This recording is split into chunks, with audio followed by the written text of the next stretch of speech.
Welcome back to PBH 275, Injury Prevention and Control. This week is week 9. Our topic is injury prevention, identification, response, and countermeasures.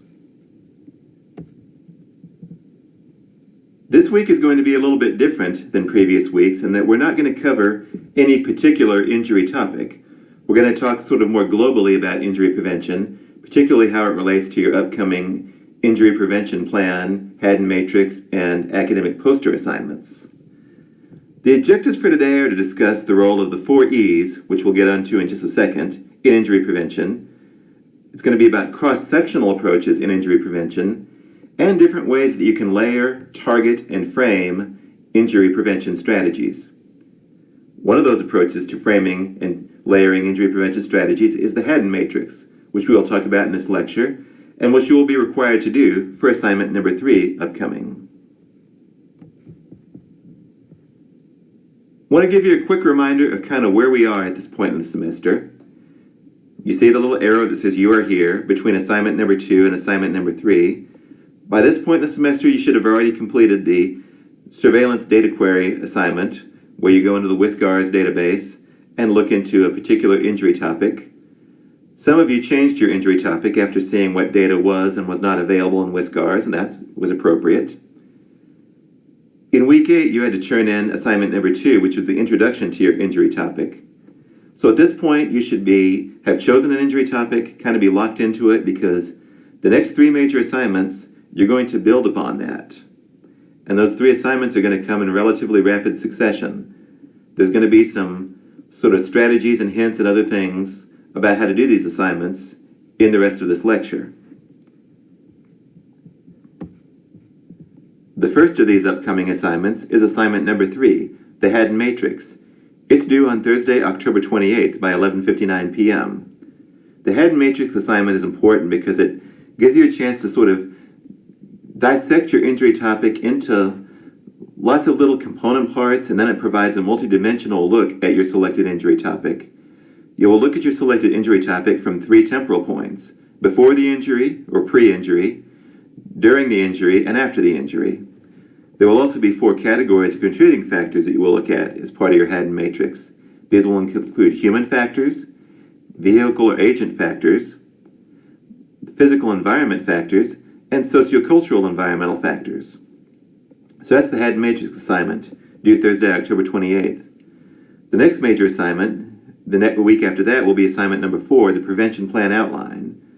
The important thing to remember with prevention plans is that the reason why prevention plans are so important is that we need to do more in public health than just recognize problems. That's very important, but we also need to propose solutions. And then we also need to test solutions. You're not actually going to test the solutions that you come up with in your prevention plan, but you're at least going to propose them. You're going to have to come up with a sort of multifactorial prevention plan that contains at least 3 intervention strategies to prevent or mitigate the injury that's your injury topic. You can have more than 3, but you can't have less than 3. And that's due Friday, November 5th by 11:59 p.m. The final major assignment of the semester is the academic poster. This is simply an effective way to neatly and quickly present your findings at academic conferences.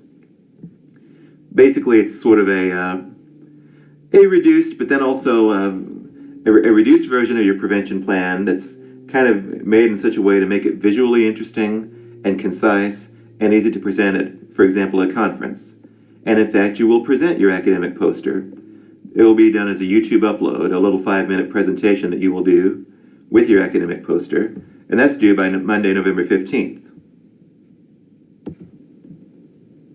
This is also a good time to give a quick reminder about the core functions of public health.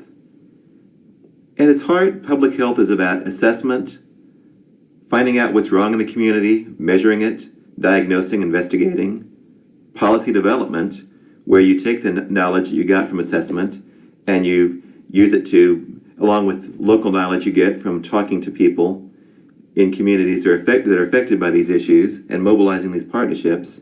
You then develop policies that you hope will mitigate the factor, such as an injury factor. And then comes assurance. This is where you create laws or policies to sort of reduce the impact of the injury or illness, or whatever the case might be, whatever the public health problem is. And then also, it's a very important part of assurance is evaluating, making sure that what you're doing actually works.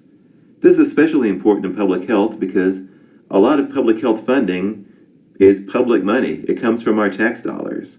And therefore, there's always a lot of pressure to be accountable with it, to make sure that we're not wasting limited public resources on something that isn't working. So again, assessment, policy development, assurance. Those are the three core functions of public health. Also good to remind you at this time of the epidemiologic triangle. Again, a concept that those of you that are public health majors have probably been exposed to this several times already. The idea that for any public health thing, whether it's a chronic illness, an infectious disease, or an injury, there's usually three different areas where you can target interventions and strategies. There's the host, that's the person, usually a person, or it could be other populations of animals or many other things that are susceptible to the injury, the illness, whatever the bad thing is. There's the agent. That's the thing that causes the injury or the illness when it interacts with the host. And then there's the environment. Those are the conditions in which both the host and agent exist, and sometimes the environment can foster and encourage negative interactions between the host and agent, or the environment can sort of act to prevent these bad exposures and events happening between the host and agent. So again, host, agent, environment. We tend to like to focus our attention in public health on whichever one is most amenable to interventions.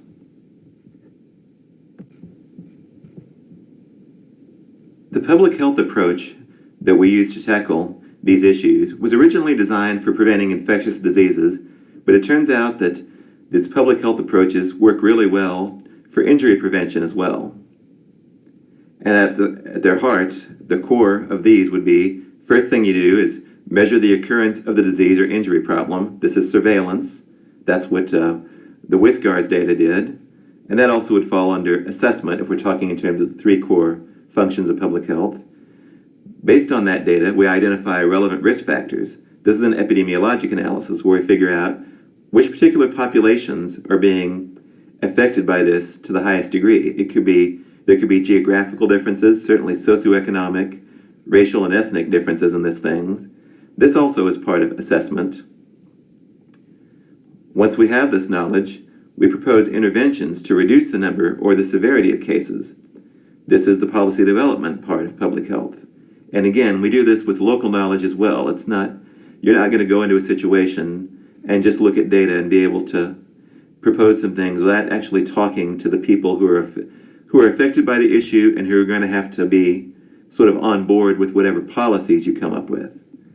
That's why, community-based research is so good in public health and such an important element. And then finally, you evaluate the results of your policies, figuring out, was it effective? And that's assurance. As current or future public health professionals, we also have to stay humble and realize that, yes, there's an important role for public health and injury prevention, but we're not the only people that are doing public health.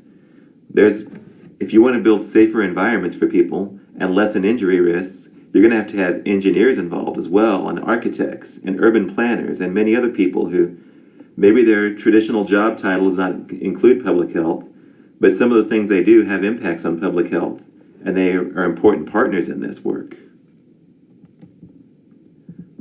What's very helpful is that when public health professionals work with engineers, architects, urban planners, with agencies like transportation agencies, for example, educating them on how some of the public health impacts that their choices can make, and then sort of assisting with the development of voluntary standards.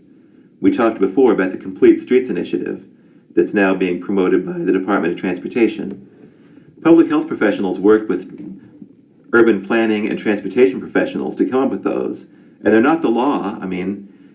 Cities are still free to develop their urban infrastructures in whatever way they see fit, but there's certainly a lot of strong encouragement to do complete streets now, and there's even some funding available for it. kind of a reward offered to cities that choose to do something that's going to benefit public health. Certainly researching and identifying risks, and then making sure that this knowledge doesn't just wind up in a journal, that it actually gets out to the public. A lot of the ways that we can actually change cultural norms and attitudes is based on what we learn as we do our research and identify risks, if we can actually get it out to the public in a way that's understandable, correct, and in such a way that's compelling to sort of get the greater culture to start demanding safer automobiles, for example, or better lit streets, or better protections at local pools, just whatever the case might be. It's also very important for public health to be involved and assist in the development of community coalitions because, like I showed you back on the core functions slide, policy development can't just happen from public health professionals. We have to have the involvement of the affected communities. They actually have some ideas about what can help. And anything that's community-based, that has community buy-in, is a lot more likely to be adopted, and we're a lot more likely to get the results that we're looking for if we involve the community through coalition building and through seeking their input and actually listening to and respecting their input. Another important thing that public health does is develop injury prevention programs. We see the things out there that are hurting people, and we come up with effective evidence-based programs to counter this. This is what you're going to be doing in a future assignment for this semester. So now let's move the focus away from general public health and focus back again into injury prevention in particular. So how do we implement prevention measures and strategies? Well, first of all, any countermeasures you come up with, they can address one or more temporal phases of an injury event. They can address the conditions that happen before the event. They can address issues that happen during the event, and they can address issues that happen after the event. These are the three temporal phases of the Haddon matrix. It's also important to keep the 3 E's of injury prevention in mind: education, enforcement, and engineering. And in general, I'm giving these to you in sort of the order of which ones tend to work are least effective versus most effective. Education alone, of course, does not remove the hazardous conditions. Enforcement, well, we'll talk about some of the limitations of enforcement shortly. Engineering, you actually produce barriers between people and the hazards. It's not in a lot of traditional textbooks, but I really believe there's a 4th E, which is environment. Some injury prevention professionals in the past have sort of lumped environment in with engineering, but I don't think they should be. I think environment is a separate thing. The environment is the milieu that we all live in that creates injurious conditions. If we can change the environment, then so that the hazardous condition never exists in the first place, that would be the best of all. It's also going to be the most expensive and hardest to do, but so there are really 4 E's of injury prevention in sort of, ascending order of importance: education, enforcement, engineering, and environment. Let's start with education of the 4 E's. Now, education is still very important. Just because it might not be as effective as enforcement or engineering or changing the environment doesn't mean that it's not important. It is. Education is something that we need to do because until bigger changes can be made, we're all going to live in circumstances where injuries can happen to us. But the better educated we are about these factors, the less likely it is that we're going to be exposed to them. So at its heart, education is how we persuade people at risk to alter their behavior in order to increase their levels of self-protection. Some examples of educational campaigns in public health would be the no texting campaigns, the ones that sort of show people the aftermath of texting and driving, that show people the stats, that just let people know that you might think that you're a good and caring person, but if you text and drive, you could end up irreversibly harming yourself or someone else. And we shouldn't be too dismissive of the effects that education can have. I mean, yeah, the conditions still exist that can create injuries. Education doesn't get rid of those, so it is limited in that way.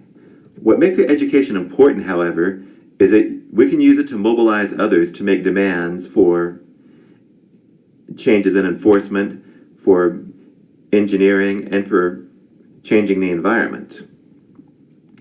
And that's not a small thing. This is how we sort of change some of the social and cultural norms. We start with education.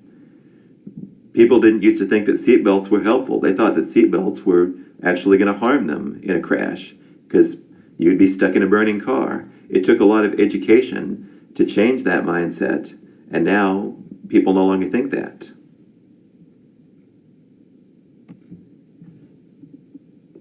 Something important to keep in mind if you're going to propose an educational strategy as part of your injury prevention programs is that most of the time when injuries happen, it's not because people have a complete lack of knowledge about the risk factors.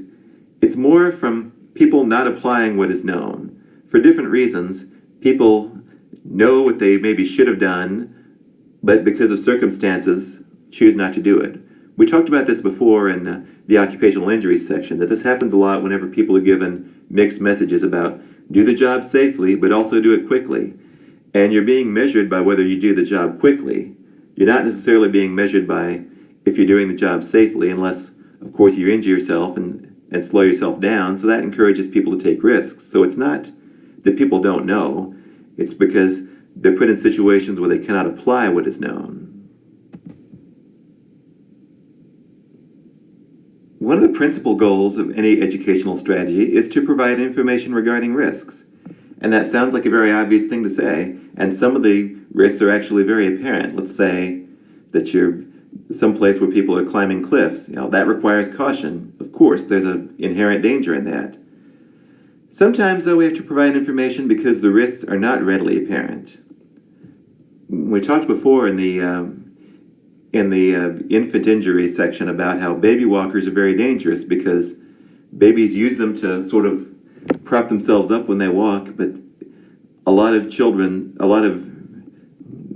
babies learning to walk actually hit their heads on these things when they fall, and so these are kind of a dangerous product, but most people don't realize that. It's also important to provide information about risks that can help persuade people to use certain devices. This is where things like just the dry old statistics, if they're presented right, can be an important part of educational strategy. You're 69% less likely to suffer a head injury on a bicycle if you're wearing a helmet.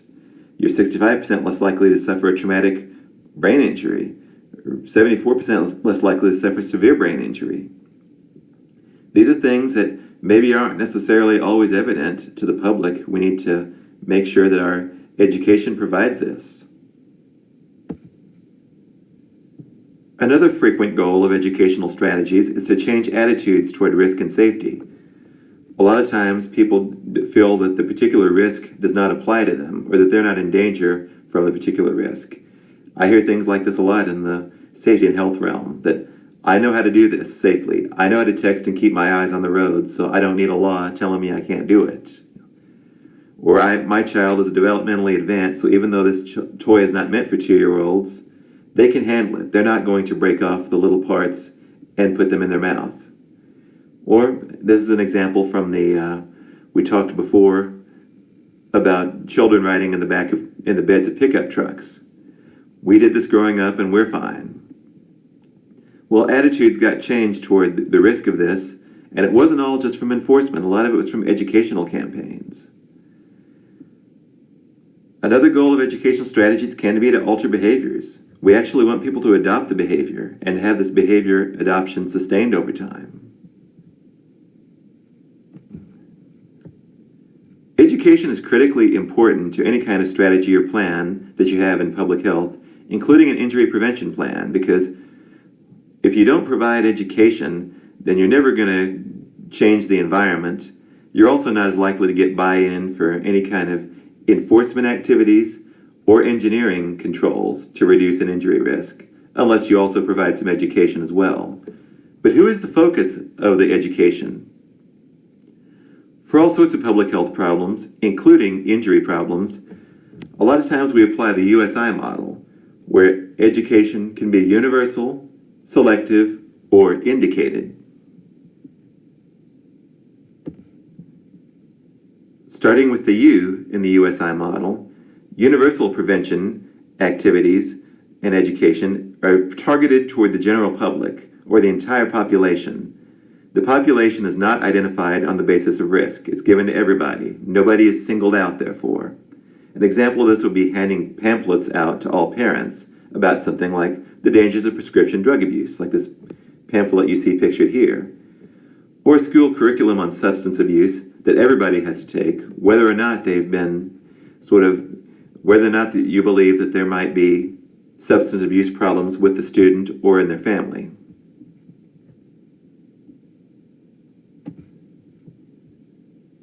The next category would be selective prevention. In this category, educational activities are targeted to subgroups whose risk is significantly higher than average, again, based on demographic injury data that's collected by state and local health departments, sent to the CDC or other organizations, and then processed.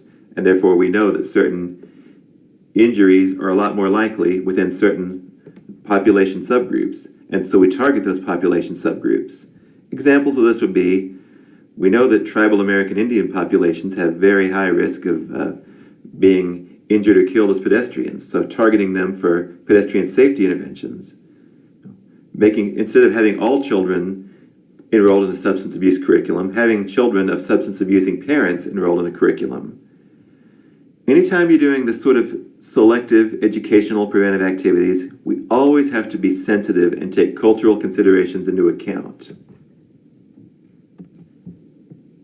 If you don't take these considerations into account, the education can be very patronizing or insulting or even maybe triggering if people perceive that they're being given this just because of the color of their skin or their ethnic group or their neighborhood they live in, even though they themselves do not feel like they have any of the risk factors for the injury or the negative public health event. So we always have to be sensitive and take cultural considerations into account if we're going to do these types of selective prevention strategies. Indicated prevention means that the educational activities are targeted to individuals in high-risk environments. These are individuals who have maybe even shown detectable signs or foreshadowing of certain disorders or negative behaviors, or they have biological markers for being severely at risk for particular things. Some examples of this would include educational programs for teenage boys who strongly identify with the social construct of masculinity and who therefore are starting to show some of the negative behavioral issues that are often associated with the social construct of masculinity. Anyone who expresses suicidal ideation, meaning they talk about suicide, they make comments about the world would be better off without them, things like that. Or anytime you have, say, an adolescent with behavioral issues such as skipping school, failing grades, or other signs of substance use, in which case they would be enrolled in substance use prevention, again, just based on their individual characteristics that they show. So the thing about indicated prevention is it only applies to a few people. It doesn't really apply to populations, but it applies to a few people who are at very high risk for the negative event. If we want to use education to sort of change people's behavior to make them less vulnerable to injury events, the basic educational approach is pretty similar to the health belief model, which most of you that are public health majors have probably heard about this. It's one of the many behavior change models that's often used in public health and other realms as well. And the health belief model kind of posits what we've talked about before, which is that for the most part, it's not lack of knowledge that people have that causes them to get injured. It's lack of applying what they already know. The primary assumption of the basic educational approach using the health belief model is that the individual will do the right thing if they understand why they need to do what's being asked. They have to perceive that they are susceptible to the injury event. They have to perceive that if they make the change to make them less susceptible to the injury event, that there will be some benefits, the main benefit being they won't get injured, or they'll be less likely to get injured. It's also important to this mode of education that you build self-efficacy. Actually have people believe through the program that they can do this on their own, that they can recognize that they're susceptible, they can recognize the benefits of adopting the behavior, and they actually are able to do it. You can also use a more pure persuasion approach where you sort of train people in the belief that this is something they're going to want to do, and therefore you motivate them to want to do it. Again, the belief is that people will not change something, even if it's a choice that's harming them, until they're sufficiently motivated. The goal of persuasion approaches is to discover what motivates people to take action, and then sort of tailor our education to integrate some of that motivation. The behavioral modification approach to educational interventions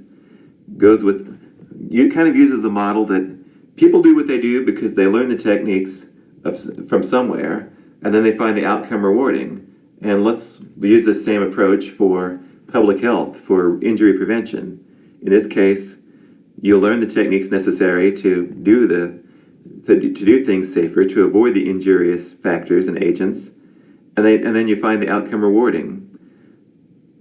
The limitations to this approach is that it emphasizes training, modeling, and mentorship, and therefore it's very individual level and it's very expensive. It's hard to do this on a community level, but it's still very effective. The social influence approach is something that almost becomes an enforcement activity, but instead of law enforcement, it's more that the community kind of enforces some norms. In this case, you convince the individual that they must act in the prescribed way or risk social isolation. Basically, any kind of educational campaign directed at influencing community norms falls under the social influence approach umbrella.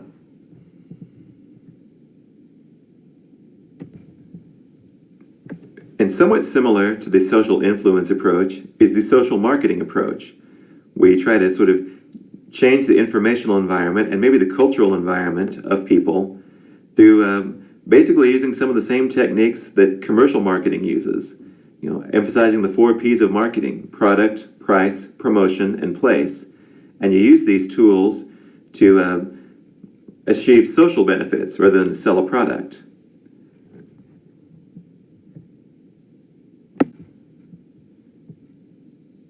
So it's critically important that we educate people who are at risk of injury. But it's also important in public health that we educate other people as well, and this includes health professionals, particularly pediatricians. Educating pediatricians so that they can give anticipatory guidance to parents about some of the hazards that their children might experience during various stages of development would prevent a lot of injuries and reduce a lot of risk. There's been talk about incorporating some of this anticipatory guidance into medical school and nursing curriculum. It hasn't necessarily formally been adopted, but there's been a lot of movement in that direction. For example, the American Academy of Pediatrics now has something called the Injury Prevention Program, or TIP. It suggests counseling advice for various anticipatory guidance in various injury topics for patients aged from 0 to 12 years. And the more of this TIP information that gets to primary care professionals and then gets to parents, the better off that everybody is. And thankfully, this is becoming a little bit more prevalent. As recently as 25 years ago, though, this was not very prevalent at all. This study by Galen and colleagues from 1997 found that only 47% of pediatric well visits included any kind of injury prevention counseling. And of these pediatric well visits, there was an average of just a little over 1 minute spent on injury prevention counseling, and an average of 1.96 injury topics were discussed. In other words, just a little bit over 30 seconds per injury topic. Thankfully, in the ensuing almost 25 years, If we did the study again in the year 2021, those numbers would be better, but still, this really does need to be incorporated in medical school and nursing curriculums so that all primary care professionals, not just pediatricians, but everybody does this. And the AAP, the American Academy of Pediatrics, actually says that if all young children received all the recommended AAP injury prevention counseling, the annual savings in medical spending would be approximately $230 million, with total injury costs to society reduced by $3.4 billion. So yeah, the American Academy of Pediatrics is really on board with this. I hope the rest of the medical community will be on board with this soon. Public health needs to consistently and persistently try to educate policymakers. Again, this needs to be an ongoing process because policymakers are the ones who, again, they propose legislation. They're the ones who control the spending that we have on regulatory structures. They're also the ones that, based on their budgetary choices, can determine whether certain engineering changes to make our society safer can occur or not. The media plays a large role in shaping social norms and cultural norms. Therefore, it's important to educate the media on public health topics.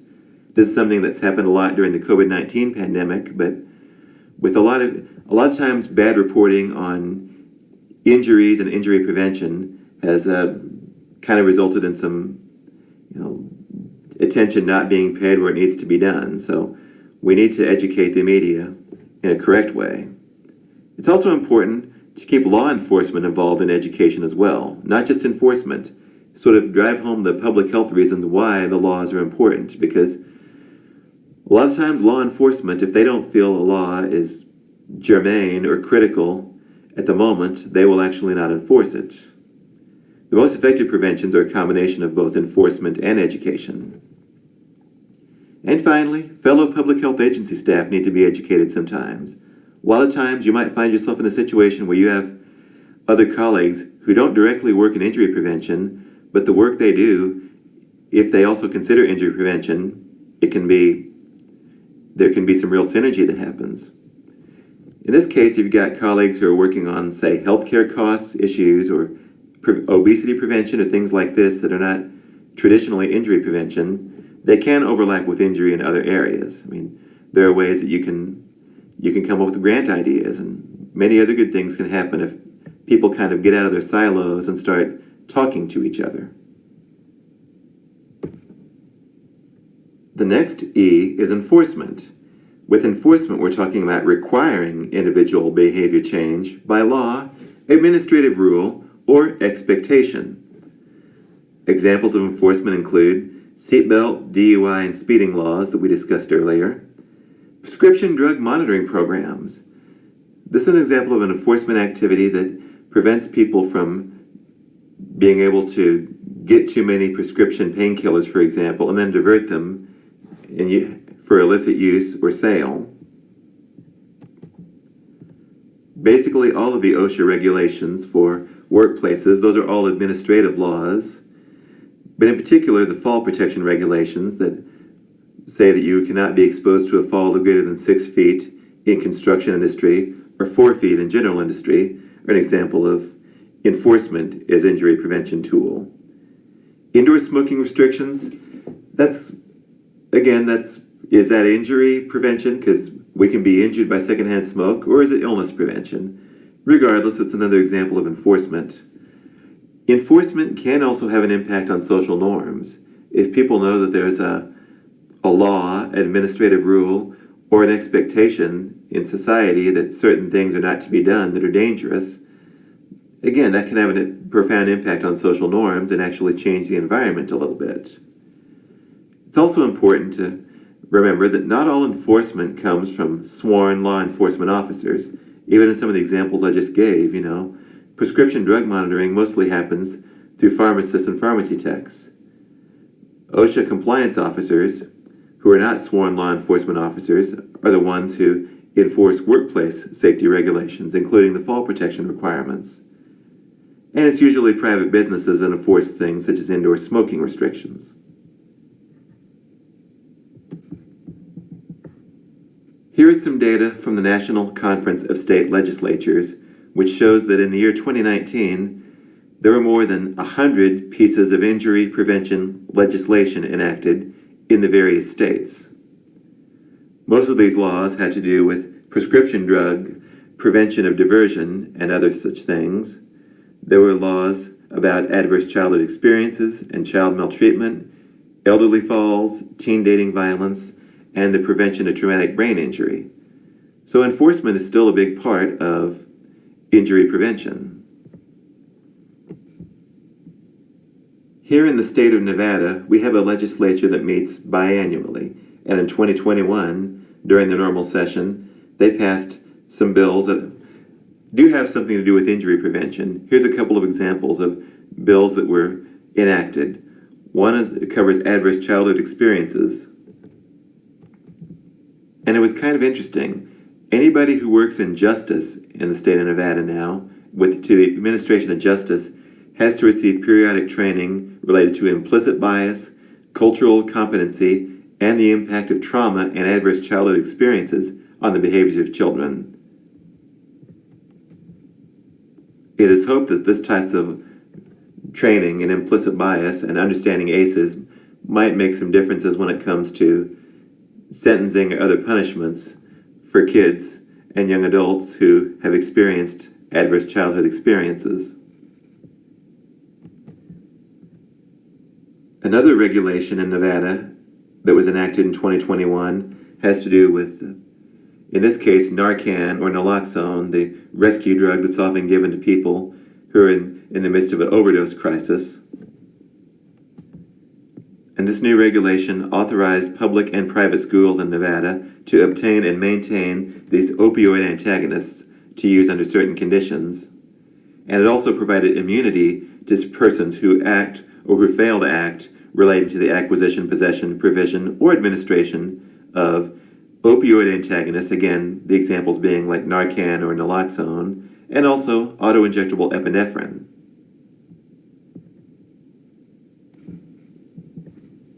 The next E is engineering. Engineering controls and interventions are good for injury prevention because they provide automatic protection just by design.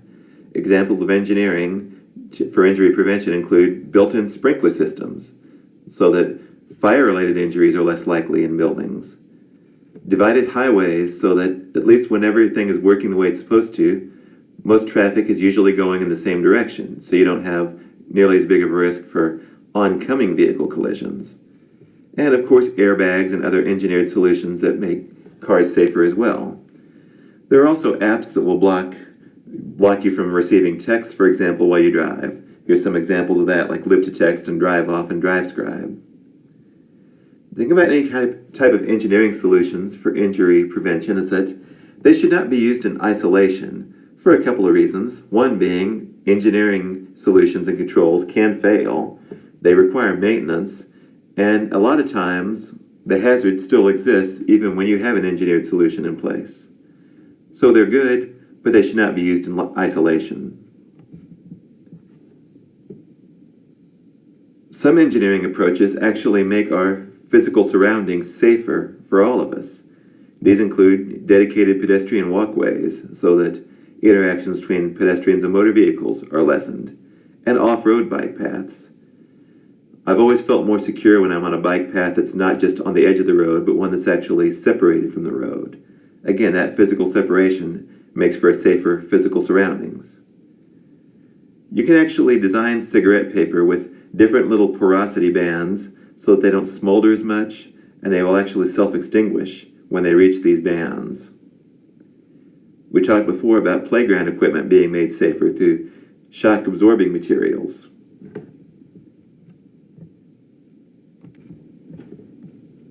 Engineering has also brought us safer consumer products, just made things inherently more safe. Some examples of this would be what's called operator presence controls on lawnmowers. The less politically correct term for those would be dead man switches, was the term that used to be used a lot for them. These are those controls where you let go of the handle on a push mower, or you get up from the seat on a riding mower, they automatically turn the blade off. Having closer slats on cribs so that Infants cannot wedge their heads between them is another such example of designing safer consumer products, as are plumbing features that guarantee that you will not have scalding water delivered into them, no matter how much you turn the hot water. And also personalized or smart guns. This is an example of an engineering control where a gun that can only be fired if it recognizes the biometric print of the person who owns the gun and who's registered to have the gun. Of course, personalized or smart guns are not particularly ubiquitous here in the United States because a lot of people don't want to register their weapons. They certainly don't want to register their weapons with their biometric data. But they definitely work. If you have a smart gun in your household, it won't be used against you. If any children, any other people get their hands on it, won't be able to use it. So it's definitely a technology that works, but it's not really been widely adopted here in the US. You can also use engineering solutions to redesign the operating protocols and practices. Examples of this would be longer walk timers on crosswalks and intersections so that people actually have a little bit more time to cross before the light turns yellow and then red and then traffic starts coming from the other direction. Traffic calming devices, be they speed bumps, bends in the road, things like that, well-lit streets. Line speed is an issue that happens a lot in your manufacturing processes where if you can slow the line down a little bit, every little bit you slow down, you reduce the risk of injury, and you reduce the total number of injuries. Of course, the argument against reduced line speeds is that you also don't produce as quickly. It's one of those things where if your emphasis is on speed at all costs, you don't want to do this. If your emphasis is on trying to do things in the most efficient manner possible, and that means not having to deal with as many employee injuries, you might consider it. Again, it's something that is starting to become an issue, particularly in poultry plants here in the United States. It's become kind of a point of argumentation and negotiation between employees and between labor and employers. So in summary, if your injury prevention plan involves a lot of engineering measures, this is good because engineered injury reduction measures, they don't require a lot of behavioral change or even conscious effort of the individual. Most of them are passive and automatic. They work whether people are thinking about them or not, and that's good. But you always got to keep in mind with engineering solutions is that they require maintenance. They also require people to recognize that sometimes these controls start to fail. They start to not work as well. And people need to recognize these conditions and be able to then put in the request for maintenance or replacement. Once they're in place, they don't necessarily work forever. They require maintenance. And if they get utilized, they also require maintenance. Example would be those high-speed bollards that are installed along Las Vegas Boulevard now that separate the traffic lanes of Las Vegas Boulevard from the pedestrian areas. Those things are great. They're probably going to prevent a lot of injuries and deaths, but once a car runs into them, they need to be taken out of service and maintained and inspected to make sure that they're going to work the next time. And that's just something that is the case for any engineered solutions.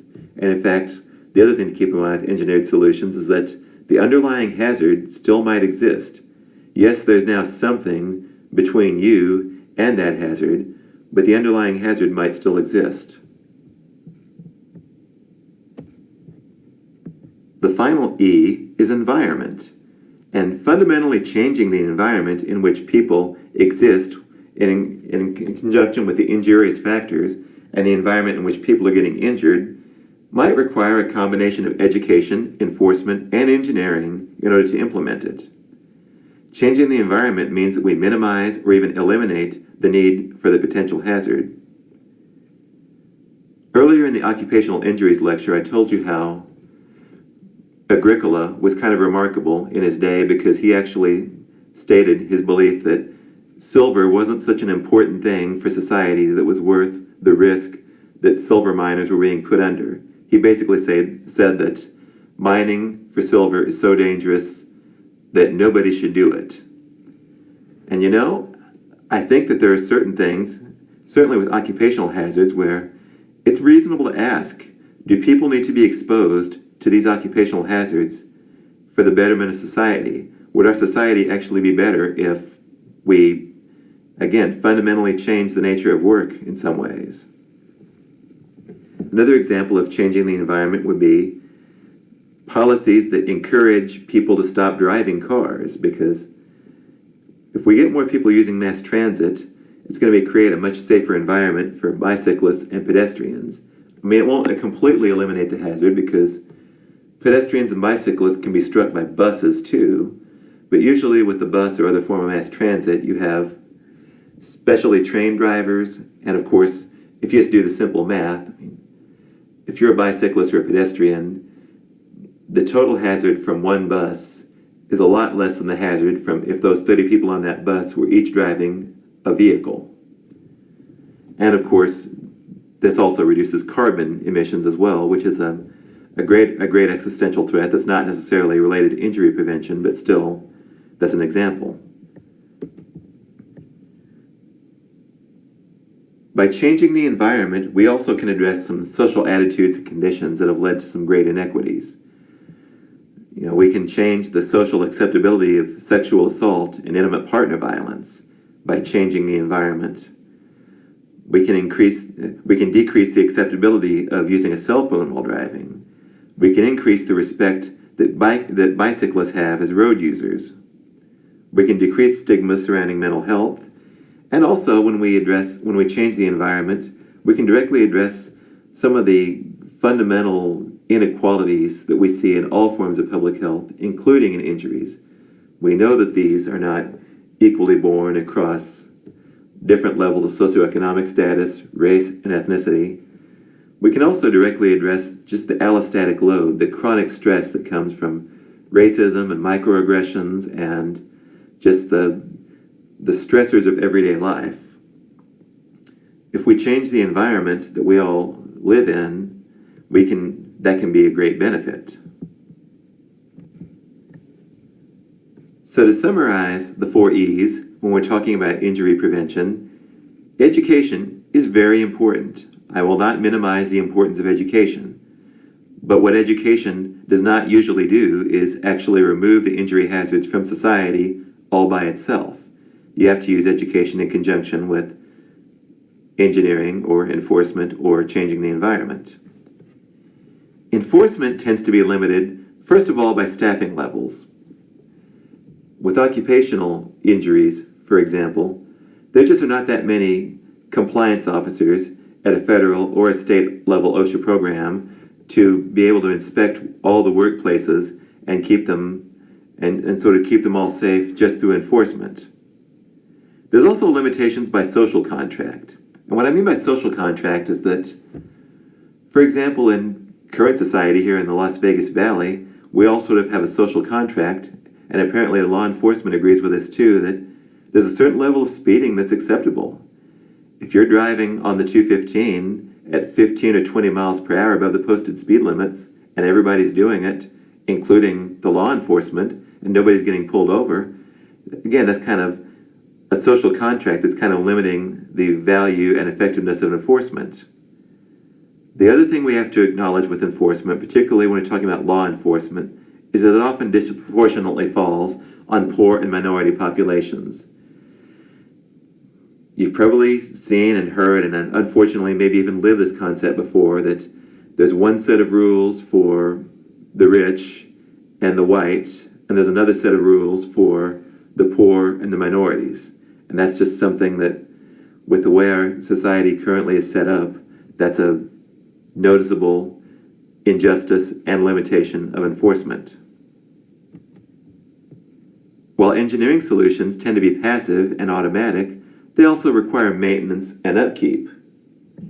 And both engineering and environmental change measures can be costly, and they often face opposition by industry. Again, I've heard it said many times when I was working in occupational safety and health compliance that if we do this thing that you're telling us we have to do, it'll put us out of business. I've heard that many times, and it is true. engineering and environmental change measures are costly. If we want to change the environment in which we all live, work, play, are exposed to injury hazards, that will require fundamental re-examination of how our society is currently constructed. We can't just say we're going to make a safer society without thinking about what that fundamentally means. So even though it's going to be difficult, it's still very important to do, and I'll give you an example here. The built environment. We could address not only injury prevention, but many other great public health concerns if we could create better built environments and a demand for better built environments in the United States. We could address things like obesity and cardiovascular disease and asthma, social inequities, risk of violence, and also injury prevention. So yeah, environmental change is very important, maybe the most important thing. It wouldn't be easy, it wouldn't be cheap, but it's something that we should always consider in all of our injury prevention programming. When you're considering your own injury prevention program that you're going to do for future assignments in this class, you need to think about different agencies that will be involved in your injury prevention program that you at least need to propose that you're going to work with. Some examples at the local level would include zoning boards, police and fire departments, the sanitarians at health departments, alcohol control agencies, school health programs, traffic engineers, even the Parks and Recreation Department are some examples at the local level. At the state level, your injury prevention programs you might need the input and cooperation of building code officials, of highway safety and law enforcement, of your State Department of Motor Vehicles, of the Attorney General, or of daycare licensing agencies.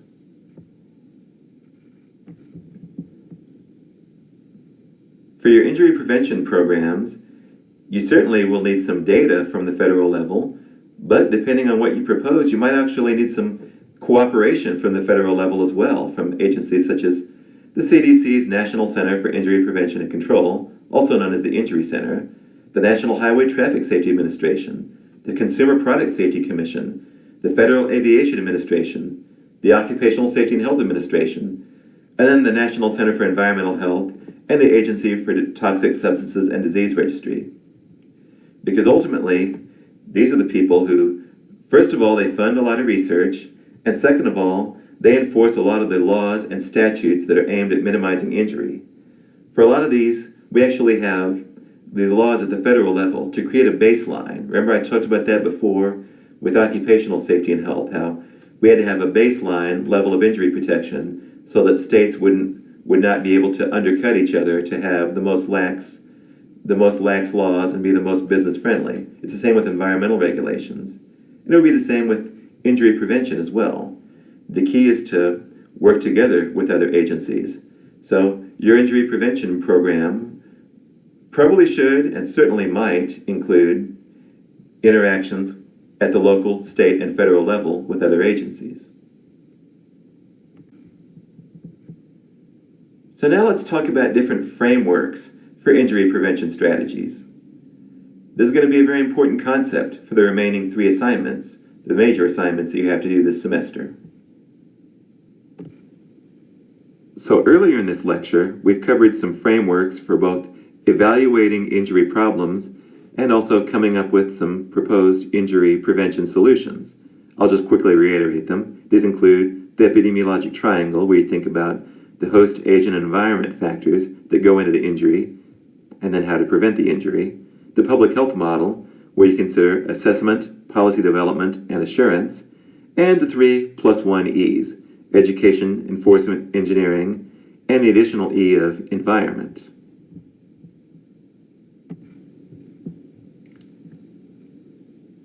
Looking at injury problems and injury prevention solutions through the traditional public health lens means that we tend to focus our attention upstream. You've probably heard this metaphor before. If you haven't, I'm going to give it to you. This is metaphorical. If your injury topic happens to be drowning, could be maybe even a little bit more literal than just a metaphor. But the metaphor here is that you have a river running through a town, and periodically townspeople fall into this river, and they start to drown. And so what the town does is they build a sort of a hospital and trauma center downstream so that people who are pulled out of the river who are in great distress can be treated, revived, given a second chance at life. This town also trains other people to recognize some of the early signs of drowning, and these people will be stationed along the bank of the river, throwing a rope to people who are in distress, who haven't fully drowned. Their heads are still above water, but they're struggling, and they're able to grab the rope. Of course, the traditional public health lens is always upstream, where we should always be asking the question, what is going on that's putting all these people in peril in the first place? How is it that they're falling into the river, and can we do something to address those factors? That's the traditional public health approach, whereas some of the other approaches, some of them involve public health, some of them involve medicine. But that's kind of the traditional public health lens, always looking upstream. And that's good, but we also need to make sure that we have some robust public health and medical interventions available downstream. Downstream are the people who are deeply affected, who are severely injured. These people need tertiary prevention. They need to get the water out of their lungs. They need to be given resuscitation, given oxygen, whatever it takes, to save them and restore as much of their functionality as possible. In midstream, we have people who, again, they've fallen into the river, they're struggling, they're affected by the injury factors. This is where secondary prevention comes in. Again, being able to throw a lifeline to these people is very important. And of course, as per our tradition in public health, we're always thinking about the risk factors for the injury and outcome that happen before the injury event ever occurs. And this is where primary prevention comes in. What I want you to realize, and we'll emphasize this point again before the end of the lecture, is that upstream primary prevention, yes, it's the most important. If we could keep people from ever falling into the river in the first place, that's the best thing. But we have to also acknowledge the fact that upstream preventions might not always be feasible, or they might not be all-inclusive, or people might slip through them. So the midstream and downstream, or secondary and tertiary preventions, are still always going to be important. And a good injury prevention program should not only look upstream to changing the environment. It also needs to think about sort of target hardening, tertiary prevention, and other things. Another framework by which you can think about injury problems and injury prevention solutions would be the hierarchy of controls. We talked about this back during the occupational injuries lecture, and the hierarchy of controls has traditionally been used for control of occupational injuries, but it can be used for control of any types of injuries. When we think about the hierarchy of controls, they're mostly primary prevention strategies. They're strategies that prevent people from being exposed to the hazard so they don't get injured, and we don't have to think about secondary and tertiary prevention, though some of these strategies actually do. The injury still happens, but this reduces the severity of it. We'll go over some examples. For elimination, this means we physically remove the hazard. Again, this is fundamentally changing the environment. Whatever that thing was in the workplace, or whatever setting we're looking at, that injures people does not exist anymore. This is obviously the environment level of the 4 E's. Substitution, which is next on the hierarchy controls, means that we remove the hazard, but we replace it with something that we believe to be less hazardous. In this case, yes, you're changing the environment, but you also have to make sure to do research to ensure that whatever the new thing is you're bringing in to do the job that you think is less hazardous than the thing you had there before actually is less hazardous. So some research has to go into that. You can't just substitute one thing out and assume that you've solved an injury problem unless you have some evidence base and research to back that up. Engineering controls isolate people from the hazard. Think about guards on belts and pulleys, for example, or a chemical fume hood if you're working with hazardous chemicals in a laboratory. With engineering controls, yes, obviously, these are engineering. They also involve some degree of enforcement, because if you have an engineering control, the hazard might still exist in the workplace, so there might need to be some rules in place to say that you're going to use this correctly. Administrative controls, meaning, in this case, changing the way people work, or if we're not talking about an occupational injury setting, changing the way people interact with a particular hazard. And again, you can do this through a combination of engineering, enforcement, and education. At the bottom of the hierarchy of controls for the control of occupational injuries is personal protective equipment. The reason why PPE is at the bottom, again, I said this during the occupational injuries lecture, it bears repeating though, is that when you put on PPE, it's kind of an implicit acknowledgement that the injurious condition is still there. It can come right up to the worker, and so the worker needs to put something on to protect themselves. And again, this can apply in non-occupational settings as well. You put on personal protective equipment, and it's very important, but it's sort of the least effective in the hierarchy of controls. And again, if you want to make an analogy with the 4 E's, probably enforcement and education would be the things that are most analogous to the PPE section of the hierarchy of controls. So now we come to the Haddon matrix. This is the framework that you're going to use in assignment number 3 on your selected injury topic. This is what a Haddon matrix should look like. It'll have 3 temporal phases on the left, it'll have the 4 contributing factors at the top, and then it will have 12 boxes that you will fill in with information.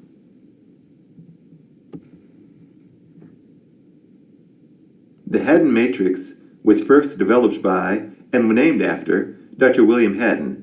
He created it back in 1970 as an extension of the public health model of injury control. The Haddon matrix is a very useful tool for planning countermeasures against injury and for developing prevention strategies at different points in time. Many of you probably have not yet begun to think about what are going to be some of the prevention strategies you're going to put into your injury prevention plan for your selected injury topic. Well, filling out a Haddon matrix will help immensely with this. The first thing that Haddon matrix contains is a temporal analysis. You sort of divide both the injury event and also the possible countermeasures and preventive strategies for the injury event into 3 temporal phases. The pre-injury phase, before it happens, where you'll primarily be using primary prevention. The injury phase, this is when the injurious event is happening and where you'll utilize secondary prevention measures. And finally, the post-injury phase. We didn't stop the bad thing from happening, it happened, and now we're going to use tertiary prevention measures to ensure that people are rescued, that they regain loss of function, that as much care and rehabilitation as needed is used.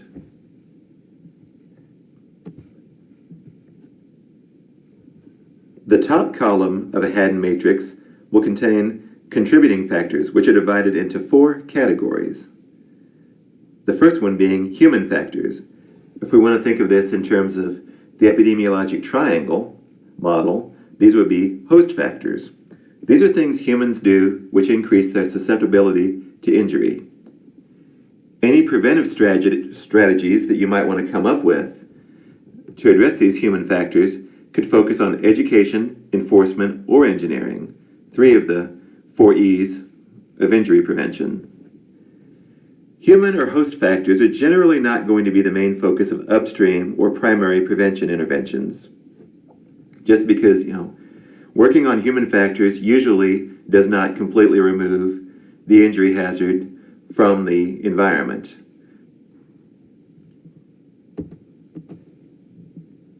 The next category of contributing factors on the Haddon matrix are the agent or vehicle factors. Again, this would be the agent in the traditional epidemiologic triangle model. The agent or vehicle is that object or person that's transferring injurious energy to the host. So preventive strategies here could focus on education, engineering, enforcement, or the environment. Agent vehicle factors and strategies for correcting them can represent clear opportunities for what we call midstream interventions and secondary prevention. For example, target hardening, making it so that even if the injury event occurs, its severity is mitigated. This is also one of the main roles of personal protective equipment in, for example, occupational injuries. If you're wearing a hard hat or goggles or acid-resistant gloves or whatever the case might be, some high-energy hazards can still crack the hard hat or get through the goggles or get through the gloves, but these definitely mitigate the severity of the injury. So, again, that would be considered an agent or vehicle factor. The Haddon matrix will divide environmental factors into two categories, which is how we wind up with four categories total of contributing factors. The first of these two environmental factors are physical environmental factors. These are the physical conditions that contribute to the occurrence of injury events. These would be things like road conditions, for example. Physical environment factors are generally most amenable to engineering solutions, but there can be a role for environment, education, and enforcement as well. Physical environment factors will also be present in all temporal phases, or at least they usually will. They're there before the injury occurs. Sometimes they can actually mitigate or make more severe the result of the injury, and they can also be there in the post-injury phase as well. And the other half of environmental factors in a Haddon matrix will be sociocultural environment factors. These are the political and legal environments and the cultural norms which create the lived experiences that we all go through that lead to the occurrence of injury events. If you want to address a sociocultural or environmental factor to try to prevent injuries, direct environmental change is something that we should pursue, but also education is important. Education can change cultural norms. So both education and environmental change probably can most improve these factors and reduce injury risks. There can also be a role for enforcement and engineering as well, though. And again, sociocultural environment factors can be present in all three temporal phases. The Runyon article that you were assigned to read this week not only gives you an introduction to the Haddon matrix, but also to Haddon's countermeasures. William Haddon also developed these at the same time that he developed the Haddon matrix. They're a very thorough set of 10 measures that complement the temporal phases and factor categories of the Haddon matrix. They're not all-inclusive. There are some other countermeasures that beyond just these 10, but they're pretty inclusive, and they're definitely a very good start if you want to start thinking about the different little component parts of your selected injury topic and how, if any of these countermeasures might be possible. The Runyon article showed the 10 different countermeasures along with examples that had to do with smoking. So that's not really an injury topic, but still it kind of gives you a flavor for how to use Haddon's countermeasures, like looking at countermeasure number 4, for example, modifying the rate or release of the hazard. The example from reducing smoking-related diseases would be develop cigarettes that burn slowly. This way it takes a little bit longer to smoke one. Or look at number 9, which is counter the damage done by the hazard. This is definitely one of those things that would fall into secondary prevention, and that would be screening programs to detect early cancers. In this case, you're not stopping the cancer from happening in the first place, but you're catching it at a very early stage where it's treatable. This is why a lot of the screening tools that are used in public health, such as cancer screenings, some people call them primary prevention. I've always kind of believed they're more secondary prevention, because primary prevention would stop the tumor or the polyp or the nodule from ever occurring in the first place. What screening tests do is they catch the tumor or polyp or nodule at a very early phase where it's most amenable to treatment. So that would be an example. If you would like an example of Haddon's countermeasures being used on an injury prevention topic, here's an example of using Haddon's countermeasures for preventing elder falls. In this case, you look at the countermeasure, like the very first one, prevent the hazard from ever being created in the first place. In this case, the example would be if we're trying to prevent elder falls, to design bathrooms to eliminate hobs in showers. If you're wondering what's a hob, that's basically like a shelf that sticks out, like some people put their soap or shampoo or things like that on them. It's not something that's necessarily used a lot in American English. This These countermeasures come from one of the Commonwealth nations where they use different words for different things. Look at number 3, prevent the release of a hazard that already exists. An example of this would be non-slip flooring. Number 7, modify relevant basic qualities of the hazard. And the countermeasure would be applying contrast strips to all stairs, steps, and changes in levels. Then, of course, down at the bottom, as you get toward the ones that are more with secondary and tertiary prevention, you can kind of see, again, you might want to pause the slide here and kind of read every single one of the 10 countermeasures and some examples of how to apply this in the case of preventing elder falls. For the rest of this lecture, I'm going to specifically address the remaining 3 major assignments that you have to do, the 3 that involve your selected injury topic. During this lecture, I talked a lot about different frameworks that you can use to sort of dissect an injury into component parts and to think about strategies for injury prevention. I did that for a very deliberate reason. You really should use several different frameworks to think about both the injury and the injury prevention for these 3 remaining major assignments. The Haddon matrix is the one you're going to use for assignment number 3, but using these different frameworks is important because it can help you dissect the injury into component parts and develop creative prevention strategies. Not every framework is going to resonate with you, but my hope is that if you think about your selected injury topic in the light of all these different frameworks, one of them you'll have that light bulb aha moment. It's like, that's the way of thinking about it that makes sense to me. And that's the way that makes it easy for me to sort of divide it up and think of the temporal phases and all the different things that go into it so that we can address it. Let's start with assignment number 3, the Haddon matrix assignment. I'm going to ask you to make 2 different matrices or tables. The first one, I only want you to list the conditions which lead to the injury, sorted into the appropriate temporal or factor boxes. You're not going to do, the first matrix table you do, not going to have any prevention strategies or countermeasures, just the conditions which can lead to the injury or that do lead to the injury. The second matrix or table that you design should contain the specific prevention strategies or countermeasures for the injury, sorted into appropriate temporal and factor boxes. Those 12 boxes that you're supposed to fill out. And again, I want you to be specific about what is something that, in the pre-injury sociocultural environment box that you can put in for your selected injury topic. I want you to be specific about it. Even if the prevention strategy is unproven or only theoretical, if it's something that doesn't even quite exist yet, that's okay. This is mostly just an exercise in creativity. But what it will do is it will help you design your multifactorial injury prevention plan for assignment number 4. And within the assignment itself, there's some specific instructions for what to do if you have a box that you just can't think of anything to put in it. And that might be the case, and that's okay.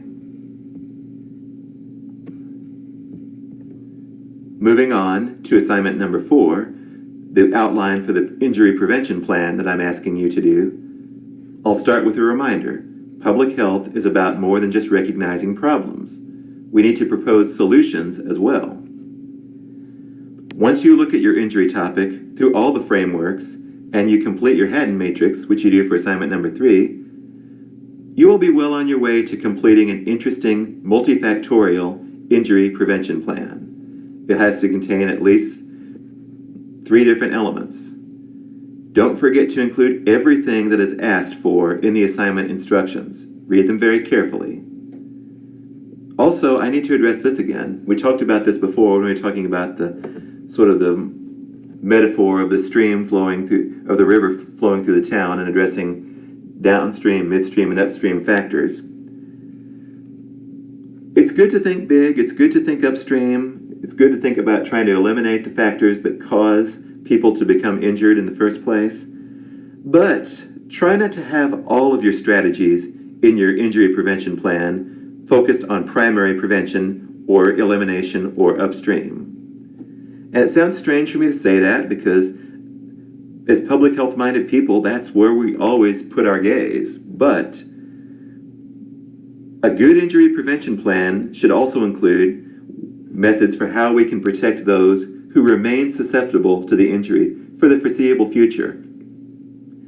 I mean, we just cannot change our society fast enough to keep people from getting injured, whether it's drowning or firearms or overdoses or whatever it is. So, yes, it's good to focus upstream, but try not to have all of your strategies in your injury prevention plan focused only upstream. We still have to address some ways that we can mitigate the damage that occurs from these injuries.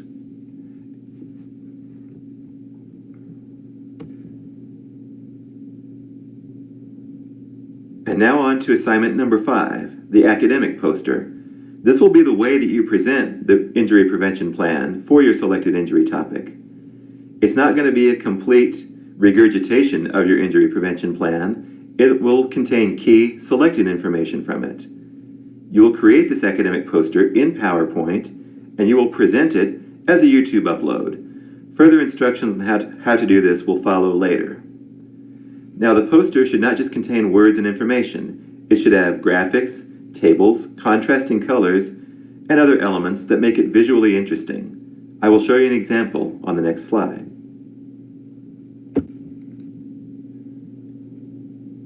This is a good example from a more traditional type of research poster presentation. As you can see, it has the heading or the name at the very top in a very big font, followed by the names of the investigators or the authors. This would be where you'd put your name.